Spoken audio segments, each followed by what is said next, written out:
began in silence. It's the truth about who you are.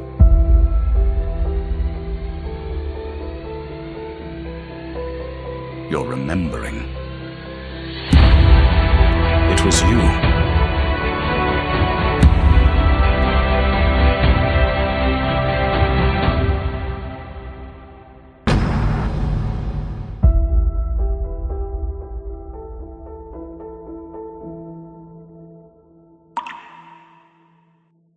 You entered the dream thinking you were just Pri, but the shadows inside you thought otherwise.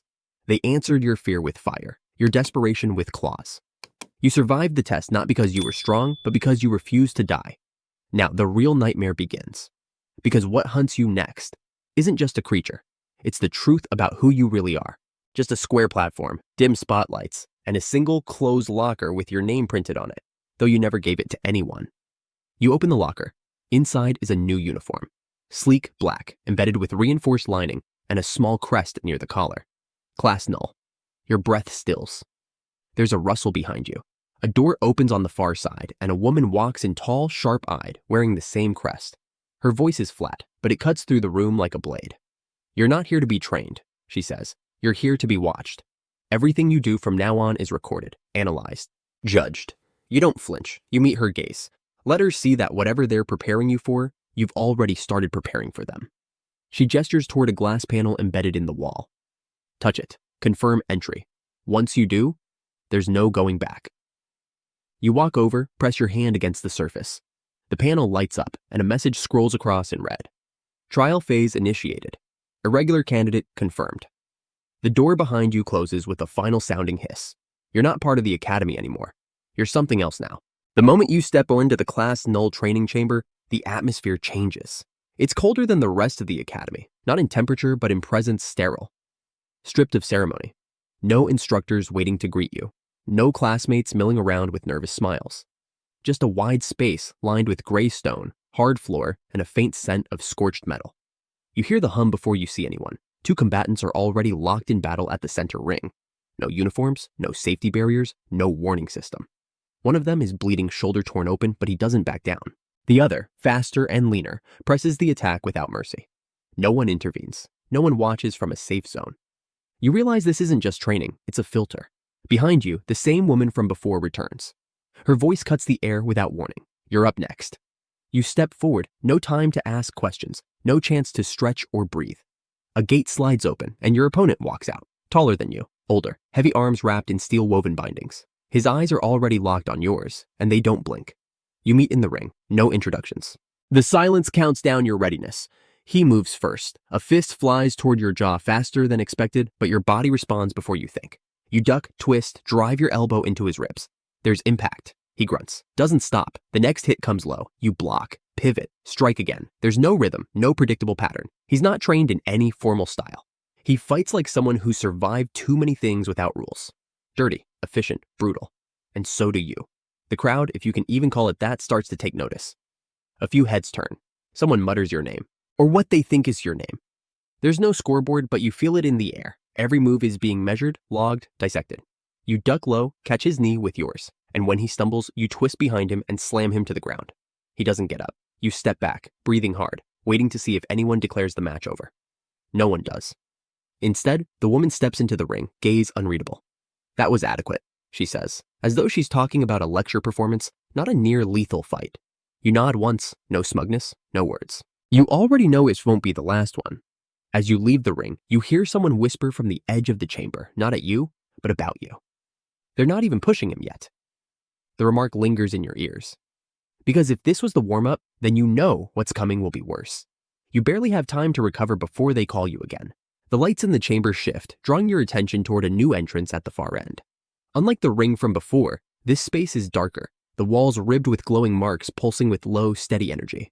It feels older, like part of the academy long buried and repurposed. Your footsteps echo as you walk in. At the center stands a figure who doesn't move. He's built like a boulder, bald, covered in inked symbols you don't recognize. No weapon, no words. Just the stare of someone who's been waiting to see what you're made of. The door seals behind you. You know this isn't a duel, this is a demonstration. Before you can blink, he's in front of you. His palm strikes your chest, not hard enough to break bones, but enough to shake your core. You slide back across the smooth stone floor. Your lungs tighten, not from pain, but from the pressure. You steady yourself and rush in. This time, you lead. A series of strikes too high, one low test his defense. He blocks all of them, not with technique, but with sheer body mass. He absorbs everything without shifting his stance, like hitting a wall that bites back. He grins. Finally, he says, a test that bites. He charges again. You drop low, pivot, and grab the edge of his robe twist and use his momentum to send him crashing into the wall. Stone cracks, dust rises. You don't wait. You follow through, elbow to throat, knee to ribs, one final blow to the base of his neck. He drops, but laughs through blood. Not bad, he mutters. You're not just muscle, you're awake. He doesn't get up, but you know he could have. That wasn't a loss, it was an introduction. The lights above flicker once and settle. The door opens again. You step through it and you swear the air on the other side feels heavier. Not with heat, with expectation. They don't give you rest, not really. The next corridor is dimmer than the last, low ceilings. Walls lined with dull copper piping that hums faintly, like something alive is breathing through them. You walk slowly now, not from exhaustion, but caution. It's too quiet. At the end of the corridor, a chamber opens into what looks like an abandoned lab. Desks overturned. Broken terminals blinking with static. Glass shards glitter on the floor like tiny traps. Someone is already inside. She leans against the terminal, arms crossed, wearing the same insignia as your class. But her eyes are too still, too calm. Not like a student, like a spy. You don't remember me, she says. You study her and she's right, you don't. But something about her feels familiar, like a smell from a forgotten dream. She tosses a data chip toward you. You catch it on instinct. I've been watching you since the first trial. She says it like a warning, not an apology. What do you want? You ask. I want to see if you're the one they say you are, the one who cracked the suppressor field, the one who held back. You don't answer. That silence seems to satisfy her. You're being shaped, not trained. Every match, every assignment, it's to push you towards something they think is hidden. She starts walking away, but pauses at the exit. They're not preparing you to win. They're preparing you to survive after everyone else fails. She disappears into the dark. You plug the chip into your wrist pad. It loads instantly. The footage shows you every spar, every room, every expression. Tracked, scored, labeled. A red marker hovers over your chest. Anomaly class. Reactive instinct potential 97%. Another line appears beneath it. Subject likely underwent exposure prior to enrollment. Recommend isolation protocol. You stare at the screen, heart pounding harder now, not in fear, but recognition. You've always known you weren't normal, but this is the first time they've confirmed it. They don't tell you what's next. You're sent to a side corridor that doesn't appear on your access map. The walls are covered in old sigils, some glowing faintly beneath layers of grime. Dust hangs in the air like it hasn't been disturbed in years, yet the path is unmistakably cleared for you. At the end is a steel hatch with no handle. It opens only when you're close enough for it to scan your pulse. As it hisses open, cold air rushes out and crawls across your skin. The chamber beyond feels like a tomb. Circular, windowless. Its floor is engraved with faded symbols, and the only light comes from above a ring of dim white piercing through the dark like a watchful eye. In the center is a pedestal, and on that pedestal lies a sealed box. Black and pulsing faintly like it's alive. No instructions, no commands, just the overwhelming sense that whatever's inside is meant for you and only you. You approach. Your hand hovers over the box. It doesn't react to proximity. No hum, no vibration. But your instincts flare, primal and sharp. You feel heat under your skin, pressure in your chest, as if something inside the box is pushing back. You open it. Light explodes outward, blinding. You stumble back, but don't fall. When your eyes adjust, the object inside is floating suspended midair, humming with power. A small shard, crystalline and jagged, with cracks running through it like lightning frozen in glass. The hum grows louder. Suddenly, you see it not just with your eyes, but inside your mind. The shard isn't inert. It's memory, energy, a weapon, a test, and it recognizes you. Pain hits like a shockwave. Images rush in fragmented memories not yours. Warfields soaked in violet flame. A voice screaming spells in a tongue you don't know. Bodies turning to dust. You grab your head, but the pain doesn't stop. It isn't just vision, it's fusion. The shard fuses into your palm. You drop to your knees, body shaking, veins pulsing with light. Something inside you unlocks. Not magic, not strength. A memory that was waiting to be claimed. A screen blinks on behind you. Anomaly sync. 89%. Subject viable. Phase 2 authorized. The hatch behind you opens again. Only now do you see them, 3 figures in black, watching from the corridor. They say nothing. One nods, and then they're gone. No explanation, no warning, but something's different now. You can feel it in your bones. You didn't just pass their test. You activated something they believed long buried. There's no time to recover. A silent drone escorts you out of the chamber, sleek, unblinking, gliding ahead like a sentinel. It leads you down unfamiliar corridors. No signs, no patrols, no flicker of cameras. Off the map, off the system. Eventually, you arrive at a sealed vault. The doors slide open with a whisper, revealing a space that feels like a cross between a surgical bay and a shrine. You step inside. Cold light shines from a circle of projectors above. In the center stands a tall, angular console. Cables thread from its base, disappearing into the floor like roots. A woman waits behind it. No badge, no insignia, just presence quiet but commanding. You touched the shard, she says. It's not a question. You nod. She gestures toward the console. Sit. You hesitate just for a moment. The air tells you this isn't a suggestion. The seat is made of some dark alloy, cold, rigid. As soon as you sit, 2 cables slide forward, one links to your wrist pad, the other to a collar connection. No pain, just a jolt like raw voltage sweeping through your core. Your vision flickers. Then a display appears. But it's not your vitals, it's you recorded. Every step since entering class Null, every movement, pause, or deviation, marked, timed, cross-referenced. Below it, a status readout. Subject, sync rate 91%. Combat restraint, 74%. Divergence index, 12%. External signal, detected. You feel her watching you, steady, sharp. Why haven't you used it yet? You stay quiet, because the truth is, you're not sure what it even is. The shard didn't give you a weapon, it gave you a threshold, and what waits beyond still sleeps inside you. She studies your silence, then keys a command. Your breath catches. Not pain, but a sudden surge. A forced synchronization. Your mind reels, memory reels backward. Emotions stir that you didn't invite. Then it ends. The connection fades. The console dims.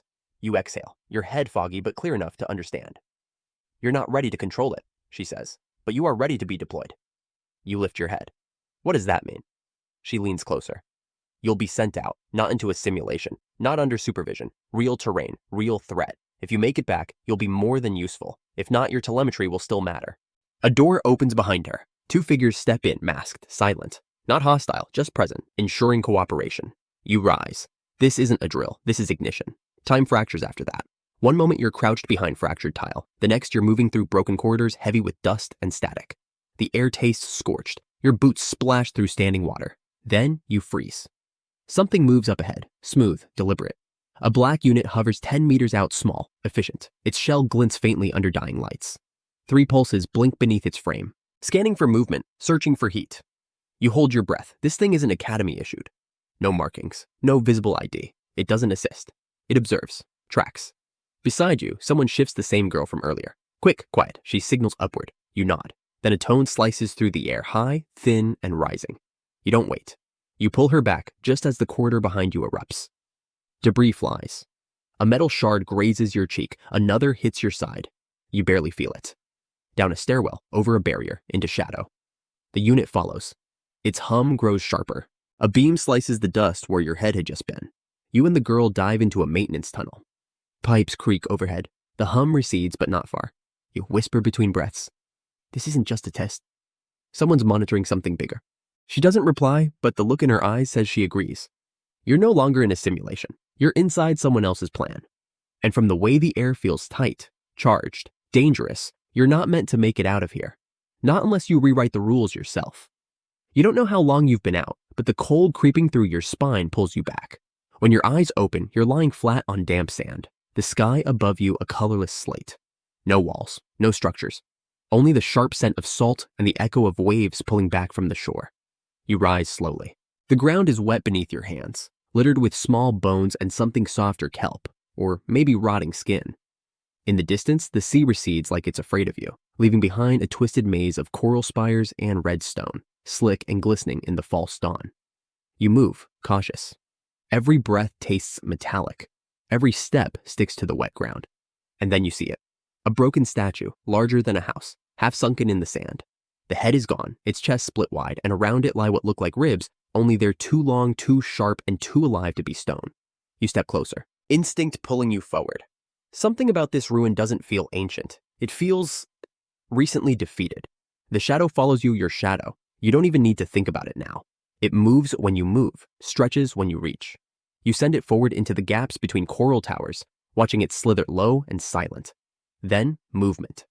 Dozens of pale figures crouch beside a carcass the size of a boat, tearing at its flesh with thin arms and hooked teeth. Their skin stretches too tight, their eyes sunken and wrong. One lifts its head, sniffs. You freeze. The air shifts again. Far off, the tide begins to creep back, swallowing the coral edges. That's when you understand the land only exists when the tide pulls away. When night falls, the sea reclaims everything. You retreat to the statue's hollow chest and wait, heart hammering. The monsters don't follow, not yet. But you know this place won't stay safe. You need food, water, shelter, answers. And to get any of that, you'll have to leave the only cover you found and walk right past the things that hunt in packs. You wait until the tide draws back again, the thick, salted air lightening just enough for your chest to stop aching. The coral path ahead looks barely walkable, its surface slick with moss and hidden dips. But you don't hesitate. Staying still isn't an option anymore. Each step forward makes your boots sink slightly, the waterlogged sand grabbing at your heels before releasing. Your shadow slips ahead, stretching across uneven rock formations and weaving through gaps in the coral. The deeper you go, the stranger everything becomes. You pass clusters of bleached bones tangled in seaweed, walls marked by slashes and burn scars, none of it natural. Then the stench hits. It's thick and foul, coppery with an edge of rot. You follow it until you crest a jagged ridge, and that's when you see the bodies. They aren't just dead, they were taken apart with purpose. Sliced clean, limbs twisted at unnatural angles.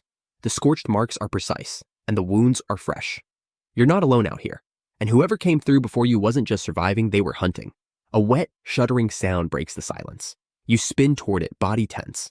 A creature crouches behind a pile of coral, its pale skin almost blending with the surroundings. Thin limbs twitch. Its head jerks once, then again, as it sniffs the air. Then it charges. You dodge low, sliding on wet stone as the thing crashes past you. Sharp claws swipe across your shoulder, tearing fabric but missing flesh. You stumble into a crouch and raise your hand. The shadow surges up your arm like water under pressure, wrapping your hand in something heavier than smoke. You swing. The impact is dull, but it sticks. The shadow latches onto the creature's body, dragging it down. It thrashes once, twice, then goes still as the darkness spreads and swallows it whole. You step back, breathing fast. The air feels charged. The shadow quiets, pulling back into your skin like it never left. You expected fear, maybe even guilt, but it doesn't come. Instead, your hands are steady. Your heartbeat slows. Something inside you settles. You're changing, and whatever this place is, it's changing with you. You move again, leaving the corpse behind without looking back. The ground beneath your boots shifts from whetstone to a softer, sponge-like surface, like you're walking on something that once lived.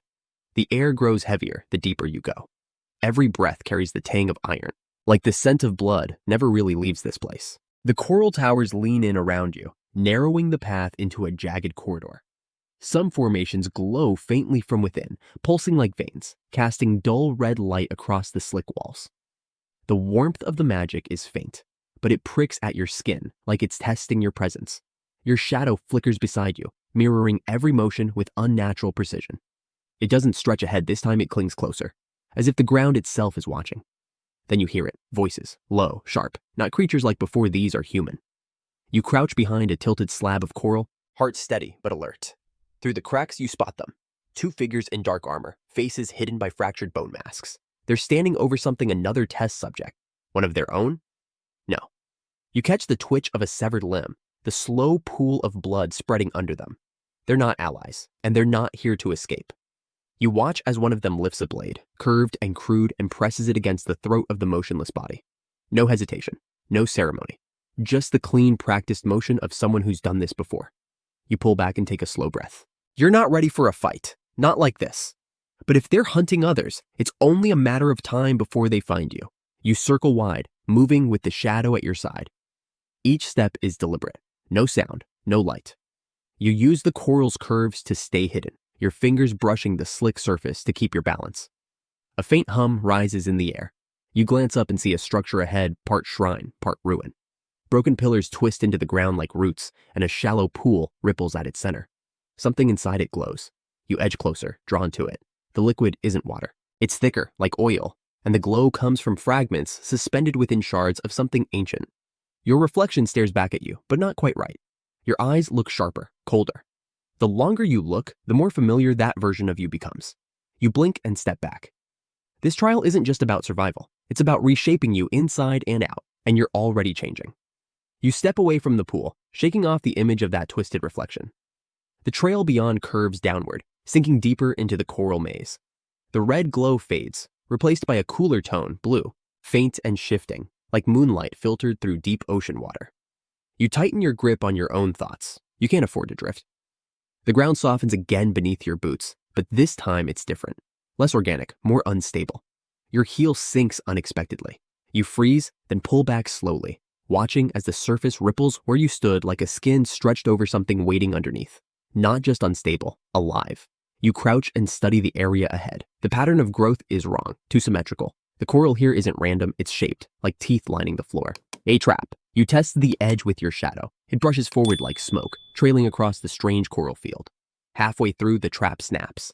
Spines shoot upward in a tight circular burst, razor sharp and fast enough to punch through stone.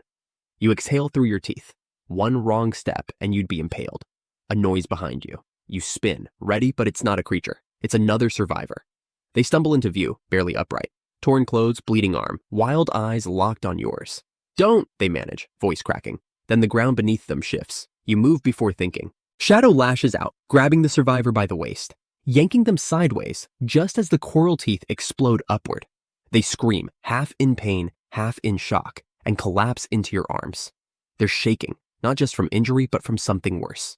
They're coming, they whisper. You press them against the wall, scanning the path behind them. Footsteps echo down the stone, heavy and slow. Not the same armored hunters from before. These are heavier, less cautious. Whoever they are, they don't care about noise. They want to be seen. You pull the survivor upright. Can you move? They nod. Barely. You don't wait. You drag them with you into a nearby crevice. The wall's tight and slick, barely wide enough for two. The footsteps draw closer, then stop. You hold your breath. A shadow passes the entrance. Not human, not like you. The moment stretches long enough to crack your focus. But they move on. You don't breathe again until the sound disappears completely. Then the survivor grabs your wrist. Their hand is freezing.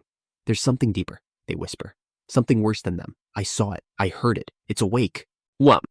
And now you're starting to feel it too, that pressure rising from below. Not from something walking above the coral floor, but from something waiting beneath it. You don't respond right away. You just listen. The weight of that last whisper lingers, heavier than it should be. The air has shifted. It's not just the scent though, there's something sour underneath it now, like old metal and wet stone. It's the stillness. The kind that only comes when something much larger is about to move. You help the survivor to their feet. They lean on you, trembling. You can feel how light they are now, like the trials already stripped everything but fear from their bones. We need to move, you murmur. They don't argue. You push forward, deeper through the crack in the coral wall. The space narrows, scraping your arms and legs as you pass, but you don't stop. Behind you, the faint echoes of movement return. Not footsteps, breathing. Deep, slow, wet breathing, like something is dragging air through waterlogged lungs. You don't know what's making that sound, but you know it's not supposed to breathe. The tunnel opens suddenly, and you're standing on the edge of a collapsed floor. The coral here has been crushed from below, like something rose straight through it and kept going. Long grooves run across the walls, like claw marks, but there's no blood. Just the residue of whatever passed. A faint trail of black oil clinging to the edges. You help the survivor sit against the wall. Their breathing is shallow but focused. I think it sees through the stone, they whisper. The coral, it's not dead. It listens. It remembers. You glance around. No sign of movement yet, but the coral pulses faintly now, responding to your presence. There's rhythm in the walls, not random, not natural, like a heartbeat buried just out of reach. You move toward the far side of the chamber, careful not to disturb the black streaks. Each step echoes slightly offbeat, as if the floor beneath is hollow. You crouch and place your palm on the surface. It's warm, too warm. Then the ground shifts. It's slight, barely noticeable. But you feel it a subtle heave, like a breath being drawn beneath your feet. You're not standing on a floor, you're standing on something's back. You freeze, heart hammering. The survivor stirs behind you, whispering your name again, weakly. But there's no more time. The coral splits beneath you with a dry, grinding crack. You jump back just in time as a column of jagged tendrils shoot up where you stood. Not vines, those are bones. Fused into cables and sharpened at the tips. One lashes across your shoulder, leaving a shallow cut that burns instantly. You slide across the stone, draw on your shadow instinctively. It lashes out in response, wrapping your hands in something denser than before. You strike once, twice, cutting through the nearest tendril with a hiss of black heat. The creature doesn't scream. It doesn't need to. The coral around you shrieks for it, echoing through the tunnels in jagged, stuttering wails. You grab the survivor by the arm and pull them to their feet. No time to think. You run. The tunnel collapses behind you, the creature smashing upward through the stone with impossible force. Bones and coral spray past your face. You duck and slide, pulling the survivor with you, the heat of the beast's presence trailing your heels. You reach another split and dive left. No time to decide. Just instinct.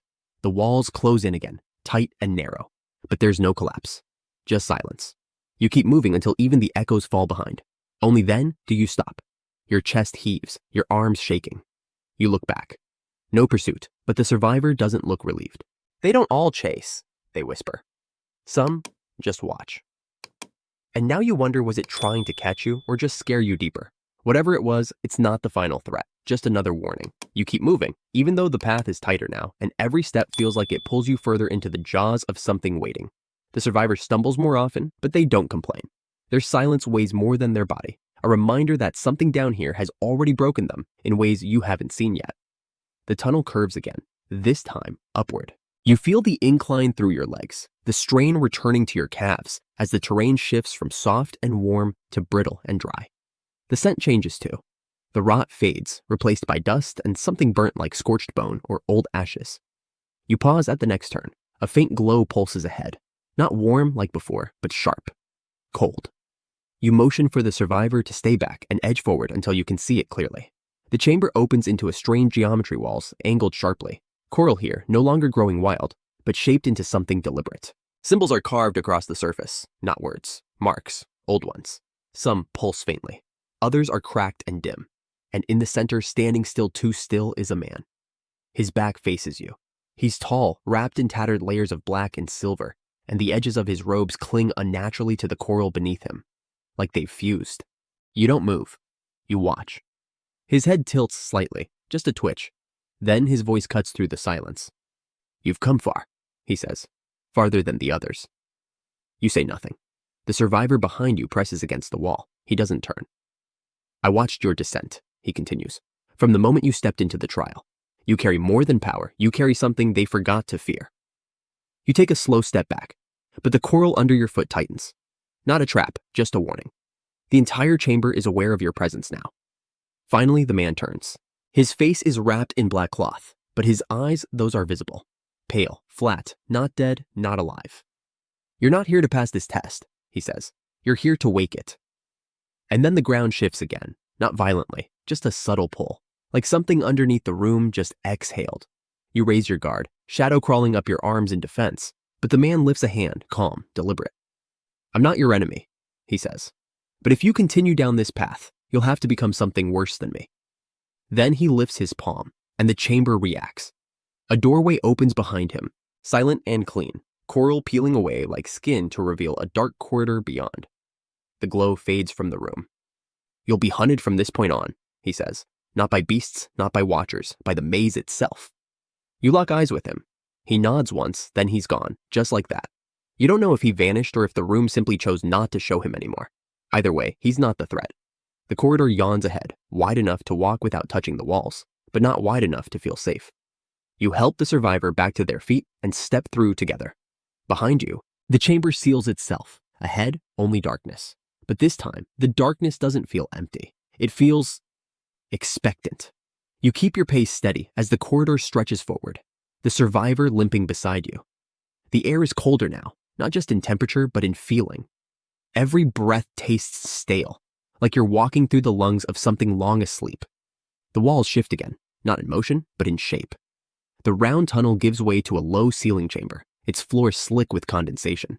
A faint green glow leaks from above, casting soft shadows that don't line up with your movements. You pause at the entrance.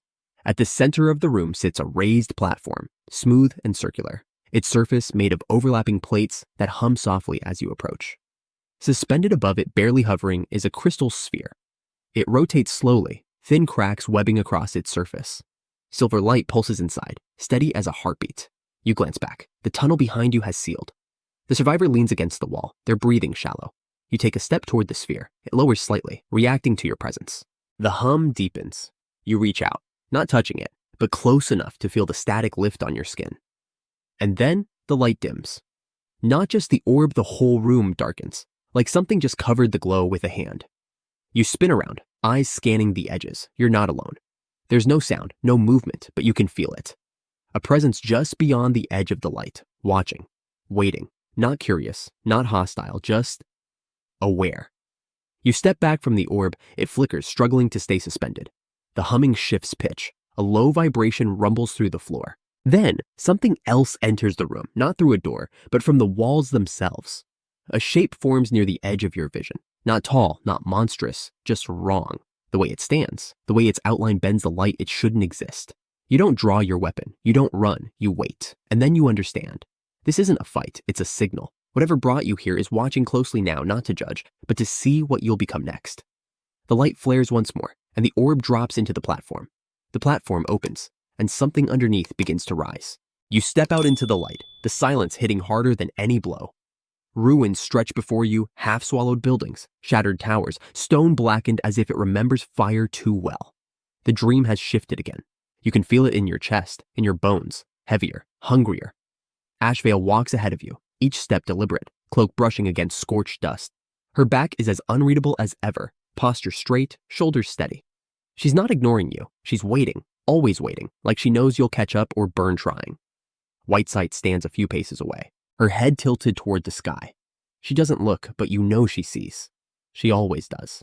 That strange calm hasn't left her face since the last trial. Whatever she witnessed in the flames, she's buried it beneath her silence. You tighten your grip around your weapon, not because you're under threat, but because you know something's coming. This stillness, it's never peace. It's bait. A ripple in the air shifts everything. You spin just in time to see it form like glass, warping under pressure, space itself folding into something else. A corridor appears, carved not by hands, but by intent. The dream's invitation is clear. You move without a word. The passage breathes around you. Walls pulse faintly as if stitched from flesh and stone. The deeper you go, the more the weight returns like a pressure behind your eyes. A memory trying to push its way forward. A flicker passes across Ashvale's face when she slows. Barely a twitch. But you feel it too. Magic. Old. Not raw or wild like before. Controlled, measured, crafted with purpose. You step into the chamber ahead, and suddenly you're not alone. The air carries heat, but not fire. Anger and sorrow. It clings to the walls like smoke long settled into stone. At the center lies a mirror, cracked. Its surface ripples with shadows instead of reflections. Phantom Step emerges beside it, a flickering shape, not fully there, yet real enough to cast a distorted echo on the floor. It's you. Almost. But wrong. The posture is too stiff, the eyes too cold. It doesn't blink. Whitesight doesn't approach. She remains near the door, fingers twitching slightly against her sleeve. You realize she's guiding you without speaking, sending pressure through the dream's current. Ashvale simply waits, arms folded. There's no offer of help. This is yours alone. You draw your weapon and face your twin. It moves first. Blades meet in sparks. You parry, shift, sweep low, but the copy is faster. It knows you. Every step, every instinct. But it lacks something new. The soul, the weight of failure, the hunger. You drop low, twist inside its guard, and drive your knee into its chest. It staggers not from pain, but surprise. You press the attack. Sweat burns your brow. Not from exhaustion, from friction, from the heat of fighting someone who thinks exactly as you do. Then you find the gap. You feint left, step right, and cut upward right through its center. The mirror shatters. Silence again. Phantom Step crumbles into ash, and your breath catches not from fear, but from understanding. You weren't fighting your reflection. You were fighting who you could become if you stopped moving forward. Ashvale nods once. Whitesight finally steps through the door. You don't ask what's next. You already feel it. The dream's not finished. It's just watching more closely now. You keep moving. There's no other choice. The corridor behind you has already vanished, swallowed by the dream's will. Ahead, the ground slopes downward. Faint embers line the edges, flickering without heat. Ashvale leads this time, her steps soundless, deliberate. You follow the curve of her cloak, watching how the shadows cling to her like they recognize her as one of their own. The path opens into a chamber etched with circular scars, scorch marks spiraling out from a center long since cooled. The air carries weight again. Not heat, but pressure, like the dream is testing how much you'll carry before it breaks you. In the middle stands a structure, a low stone altar cracked down the middle, something faintly glowing within it. Not light, not magic, something else. A presence. Ashvale halts at the edge, her gaze locked on it. Whitesight lingers at the back, head tilted slightly. She doesn't speak, but you feel her unease. You feel your own, too tight in your chest, thrumming behind your ribs. You step forward. The moment your foot touches the inner ring of soot, the chamber breathes. Not literally, but the sensation rolls over you like lungs exhaling heat, as if the place remembers being alive. The altar groans. Something buried inside it begins to move slowly, deliberately, like something that's waited too long and resents being disturbed. Cracks widen, and from the center rises a hand. Bone wrapped in red string, not flesh, not fully dead either. You brace yourself as the figure pulls free. It isn't tall, but every motion carries intent, like each step has meaning. Its face is featureless, blank, but you know it sees. You know it remembers. This is no monster. It's a test. Ashvale doesn't move. Whitesight closes her eyes. You don't wait. You charge first. The creature meets you head on. Its hand slams against your blade, not dodging, not afraid. The impact sends a jolt through your arms. You spin low, sweep with your leg, but it steps over you, dragging threads of heat in its wake. It isn't fast, but it doesn't need to be. It matches your rhythm perfectly. You change pace. Instead of reacting, you create. You move where you shouldn't, force choices it doesn't expect. A step backward becomes a lunge. A blocked strike turns into a feint.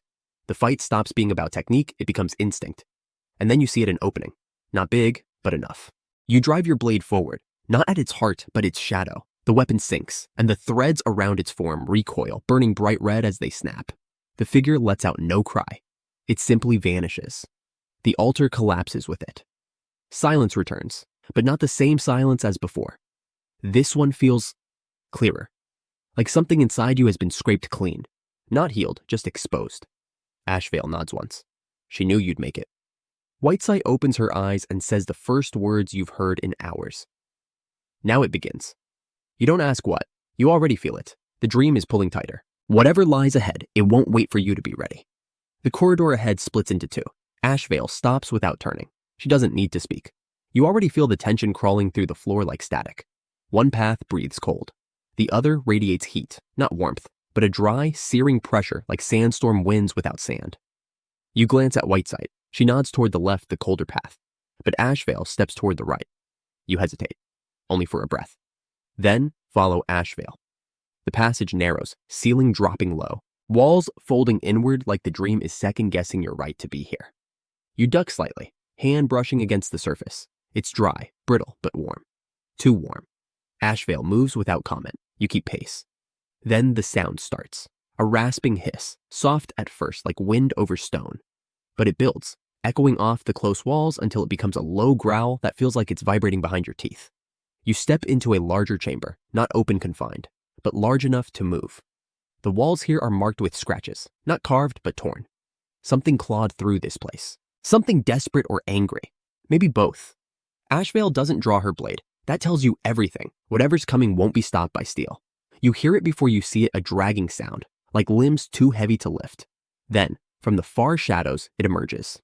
It's not tall, not wide, but the shape is wrong. The limbs bend at odd angles, head cocked too far to one side. No eyes, no mouth, just a surface that shimmers with something wet. Its body is covered in stone dust, like it's been buried and only just clawed its way out. You ready your weapon. It stops a few steps in, then charges. No warning. It moves fast, impossibly fast. You barely duck the first swipe, the air splitting open behind your head. You roll, come up low, and slash across its side. No blood, just dust and that wet shimmer. It hisses again, but it's not sound, it's pressure. You feel it in your ears, your lungs, like it's trying to pull breath out of your body. Ashvale moves. She doesn't attack. She distracts. A flick of her cloak, a flash of her palm, and the thing twitches toward her. That's your opening. You strike high, then low, baiting it to react. It takes the feint. You spin, drag your blade in a rising arc, and connect under the jaw. If it has one, the head lolls, twists, then drops. The body collapses like a marionette cut from its strings. You step back, breathing hard, but not from fear, from focus. From the high that only comes after you survive something that shouldn't be beaten. Ashvale kneels briefly beside the creature, not to examine, to confirm. Then she rises. More are coming, she says. You don't ask how she knows. You already feel it. The dream isn't done testing your strength. It's only now beginning to test your will. The path narrows again. Not like before, not confined, but precise. Each step feels measured, like the ground is weighing your presence, deciding whether you belong. You walk slower now, not out of fear, but caution. The walls here don't close in, they stand tall, watching. Ashvale walks ahead with steady rhythm, her form blending with the gray light like she's been here before. Whitesight lingers at the rear, fingers trailing lightly along the stone as if listening through her skin. You don't speak. None of you do. The silence here isn't empty, it's alert. Then you see them. Eyes, carved into the walls. Not painted. Not symbolic. Carved deep, as if someone or something wanted them to last. Hundreds, all different sizes, all staring inward. You pause to look closer and realize they aren't just carvings. They pulse, faintly, like the dream is blinking through stone. You press forward, pretending they don't shake something loose inside you. Further ahead, the ground changes. Not just in material texture, color, smell. It becomes smoother, darker, like cooled obsidian. And then you hear it. A faint echo that doesn't match your steps. A second rhythm, a beat out of sync. You raise your hand. Ashvale halts instantly. Whiteside doesn't need a signal she already knows. You pivot just in time. From the far end of the corridor, something drops. It doesn't fall. It lands on all fours with precision. Its body is lean, stretched long like it was pulled too far. Limbs jointed wrong. No face. But the moment it moves, the air grows sharp. It charges, and you barely raise your blade before it's on you. Your first block absorbs most of the hit, but your boots skid across the stone. It's strong, not raw strength efficient. Designed. You slip left, drag your blade down its flank. The cut lands, but the creature barely reacts. It twists, striking with both limbs, and you duck low to roll beneath. Ashvale moves in. Her attack is clean.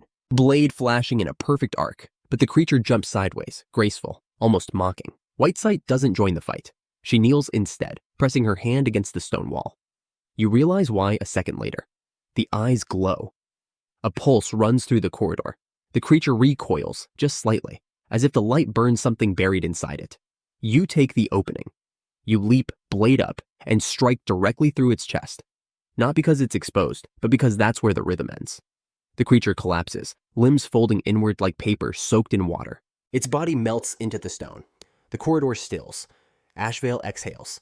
Whitesight rises. You step away from the corpse that's no longer there. The carvings stop glowing. But you can't shake the feeling that some of those eyes are still watching, not from the wall, but from behind it. You keep walking. The dream doesn't always speak. Sometimes it just waits for you to ask the wrong question. The path widens again, but it doesn't feel like relief. Instead, it feels like exposure. You step into a space shaped like a cathedral tall ceilings, arching ribs of stone, and silence so thick it presses on your eardrums. But it's wrong. No symbols, no altars, just emptiness dressed to resemble reverence. You glance at the floor. There's a pulse beneath it, barely visible but steady. A faint heartbeat in the stone too slow to be human, too deliberate to be natural. You kneel and press your palm against the surface. It's warm. It's aware. Ashvale walks to the center without hesitation. Whitesight stays back, closer to the wall, her posture tight. You follow Ashvale, and the second you cross the central ring, the pulse quickens. The light above flickers not from torches, but something woven into the dream's ceiling, like veins of molten silver. The brightness is enough to cast sharp shadows, and in that flicker, something moves. Not in front of you, beneath. The floor buckles. You jump back just as the stone erupts upward, fragments flinging out like shrapnel. From the hole rises a figure, no limbs, no face, just shape. Humanoid in outline, but the body shifts with each breath, constantly folding and unfolding as if it's unsure how to settle. It's not attacking, not yet, but you can feel the pressure. Like it's waiting for your first move. You take it. You rush in low, blade drawn, striking upward toward the core of its shape. The weapon passes through, but it resists, not like flesh, but like pushing through syrup-thick mist. The creature ripples, reshapes, and lashes out. Not with limbs, with sound. A pulse hits your chest. Not a scream, a vibration. Your ribs shake, your breath stutters. You drop and roll sideways, regain footing, push forward again. This time you don't aim for the shape, you aim for the source. Whitesight moves now. Her hand touches the wall. Symbols light up lines etched into the cathedral's bones that weren't visible before. The creature twitches. Ashvale circles around. Her blade doesn't strike. She draws lines in the air, symbols glowing red hot in their wake. The dream itself shifts with her motion. You understand. This isn't a fight of strength. It's one of resonance. You change your rhythm, match the pulse in the floor, move with it, not against it. Your blade hums now, not from magic, but from alignment. You strike again. This time, the shape splits halves, peeling apart, unable to hold form. Light bursts from within, flooding the chamber. The shape collapses, dissolving into the cracks of the floor. The silence returns. But now it feels lighter. like you passed a threshold you didn't see until you were already through. Ashvale looks over her shoulder. We've entered the inner coil. You don't ask what it means, because your bones already know, and they're bracing for what comes next. Chuangti Ding Duan. The passage curves downward, pulling you into a new depth. You feel it before you see it, the heat. Not the dry burn of desert winds, but something alive, pulsing like breath through stone. The walls glow faintly, veins of amber light running just beneath their surface. They move slowly, as if molten energy was crawling beneath the skin of the dream. Ashvale keeps her hand near her sidearm, but doesn't draw. Whitesight walks ahead this time, her eyes fixed on the floor, reading the shifting light as if it were a map. You step lightly. The air is thick now, not with smoke, but with weight. Every breath feels earned, every step heavier. Then the floor cracks. Not wide, just a hairline split, but it runs from one end of the corridor to the other, pulsing with deep red light. You freeze. Whitesight stops too, head tilting. Ashvale doesn't hesitate. She steps forward and plants her foot just past the line. Nothing happens. Then the light in the crack pulses. Once, twice. And the ground erupts. You leap back as stone bursts upward. From beneath, something claws its way out, not a creature of flesh, but of metal and ember. It walks like a man, but its body is made of burning segments, layered plates of glowing ore, and sharp molten joints. No face, just a mask, smooth, expressionless, glowing faintly. It charges. Ashvale moves first, blade up, sparks flying as steel meets searing armor. But it's fast, faster than it looks. You don't wait, you dive low, skimming along the cracked floor, and slash across its leg joint. The metal screams. The creature stumbles but doesn't fall. Whitesight places both palms on the wall, drawing the heat toward her. Symbols light up, and a ripple of cold pushes outward from her position. Steam erupts where her spell touches the floor. You take the chance. A second strike hard, precise into the creature's back. The plate gives, revealing a glowing core beneath. It swings wildly, but you dodge under, spin, and drive your blade in. The core flashes once. Then the body shudders and crumples, heat venting upward like a breath finally released. You step back, sweat soaking your collar. The corridor goes still. Ashvale brushes glowing ash from her cloak. We're close. Close to what, she doesn't say. But you can feel it pressing in. The dream is winding tighter, and the test ahead won't be a fight of blades. It will be a fight of will. The chamber opens in a slow spiral, its walls curved and smooth like the inside of a polished shell. You enter cautiously, the air dense and still.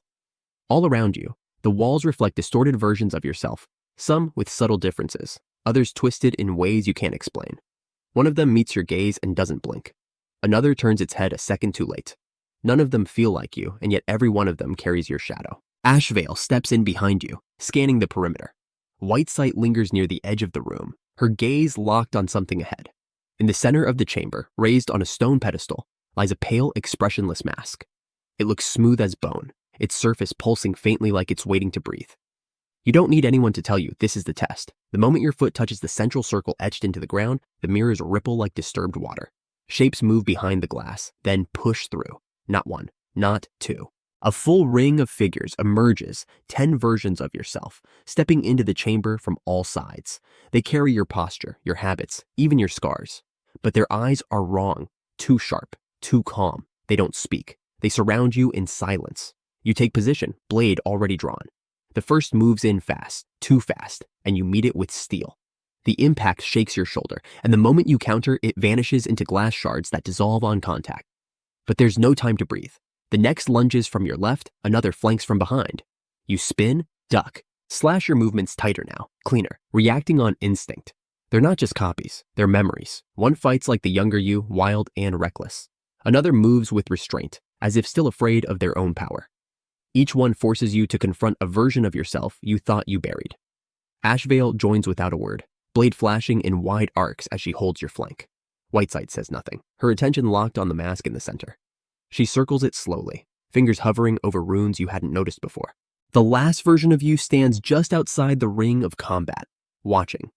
Unlike the others, it doesn't draw a weapon. Its expression doesn't change. You step toward it, heartbeat steady, sword lowered but ready. It speaks not aloud, but straight into your thoughts. The voice sounds like yours, but stripped of uncertainty. You've defeated shadows, but what happens when the enemy is the part of you that wants to win too much? You hesitate not in fear, but in recognition. Then you move. The swing is precise. The reflection accepts it without resistance. When it breaks, no shards remain. Only a breath, a weight, A moment of stillness where you feel something inside go quiet. Whitesight lifts the mask from the pedestal. The chamber sighs, and the mirrors darken, the copies fading into nothing. But the question lingers, heavier than steel. How many versions of yourself must you destroy before you become the one that survives? The path narrows again, leading you through a stretch of stone corridors slick with condensation. Every footstep echoes. There's no wind, no whisper, just the distant beat of your own pulse. The silence isn't comforting. It sharpens you, makes your breath slower, your grip tighter. The dream isn't asleep anymore. It's watching.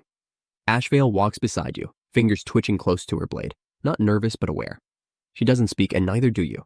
Words feel unnecessary here. Ahead, the corridor breaks into a fractured stairwell leading down into a hollow space lit by an unnatural glow. When you step in, you feel it immediately. The ground beneath your boots is layered with ash, soft and shifting. Something was burned here, not long ago. Across the room, a creature waits low to the ground, sinewed and covered in soot-colored scales that flex with every breath. No eyes, just thin slits along the skull and a maw that stretches too far across its jaw. It's not resting, it's listening. The second your foot shifts, it springs. You barely clear the initial lunge. The force of its movement kicks Ash into the air. You roll and draw, landing in a crouch just before it circles again. Fast, too fast for its size. It doesn't move like a beast, it moves like instinct sharpened into flesh. Ashvale doesn't hesitate. She throws a knife across the arc of its path, not to strike, but to redirect. The creature jerks to the side, and you're already moving, blade slicing low. Sparks fly as steel meets hardened hide, but you don't stop. You duck under the tail swipe, slash again higher this time, and land a cut near its neck. It recoils with a sound that doesn't belong in any living thing. Then it adapts. Its body shifts, subtle, but enough. Muscles coil tighter. Movements sharper. It's learning. You feel it too. The dream is testing your reflexes, not just your strength. This isn't about killing the beast, it's about outgrowing it. You slow your breath, change your stance, loosen the grip. The next exchange is faster, cleaner. You draw it in, let it overcommit. Then, drive your blade into the joint under its front limb. The creature howls, twisting violently. You go with the motion, let it carry you behind its back, and bury your strike deep. It collapses. Smoke rising from its body, the ash soaking in the last of its heat. You step back, breathing hard. Ashvale walks forward, kneels beside it, and pulls something from its neck. A fragment, not bone, not metal. A shard pulsing with faint red light. She offers it to you. You take it without question. The dream wants you to carry this, not because of what it is, but because of what it cost. And whatever's waiting ahead will ask for even more. The hallway grows darker, not because the light fades, but because the walls begin to devour it. Each step sinks slightly into a fine dust that clings to your boots like ash. Soft, but charged with something old. The dream has thickened. Every breath feels like it's being filtered through something unseen. Ashvale walks beside you in silence. Her grip tightens on the hilt at her side, though no threat has yet revealed itself. You both know better. The path doesn't just lead you forward, it pushes you. Then the corridor ends, clean and abrupt. A door stands before you, not made of wood or metal, but of dense living stone. Its surface is etched with spiraling grooves that seem to move slightly if you don't stare too long. At its center, there's a hollow shaped exactly like the shoyar you carry. You press it in.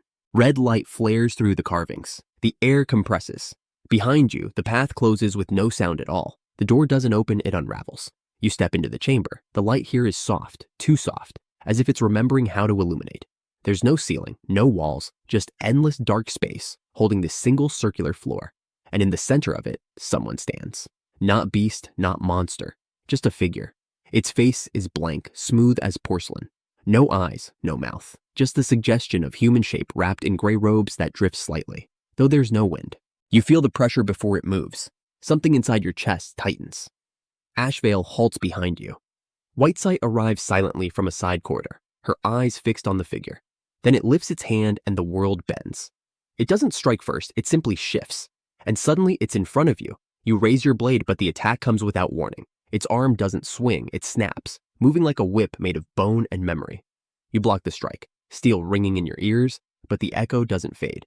It drills into your mind, whispers, regrets, flashes of moments you thought buried. You step back, chest heaving, trying to separate what's real from what it's feeding you.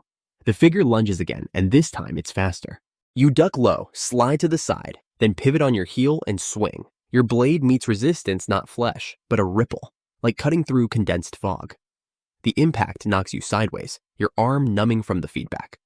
Ashvale moves to flank it, but the figure glides backward, glancing off her slash like it anticipated her steps before she took them. It's not reading your moves. It's remembering them. You grip your weapon tighter. Your mind tries to hold on to the present, but images keep flashing your father's last words.